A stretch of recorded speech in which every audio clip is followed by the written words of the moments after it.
I haven't made a video in a few days, and the reason is because I haven't practiced in a few days.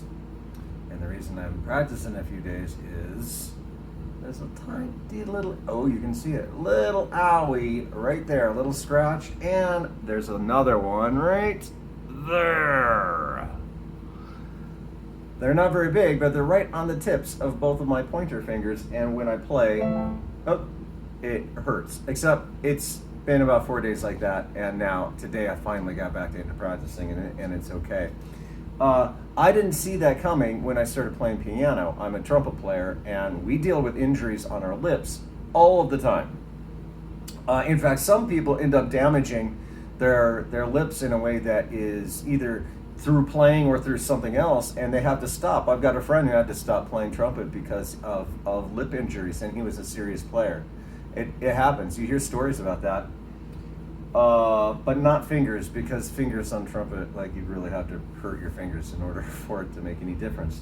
The point is, I guess, is that learning a new instrument is going to affect, it affects other parts of your life, and it is affected by parts of your life that you might not have expected.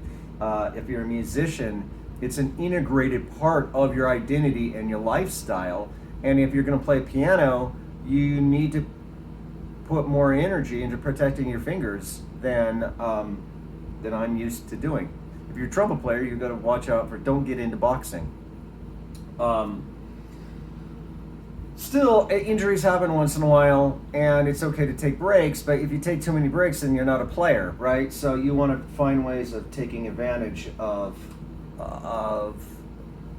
times when you're not actually playing. In this case, I'm getting to the point in studying jazz harmony where I need to have a bunch of songs that I can play. So I bought a real book. I've had it before. It's famous, called The Real Book, and has all the tunes. But I lost my copy, so I bought a new one on Amazon. They're $35 and has all the tunes. I also played around a little bit with the piano sound that I'm using, making it a little bit better, because I kind of miss using a real piano, but when I'm in the house instead of out in my studio, I use this. So today's video is maybe a little bit boring, but we're touching on things that as a musician you're going to have to deal with. How does being a musician integrate into your larger life, and what are the little things that you're going to have to deal with, including your physical body? So that's today's grand wisdom.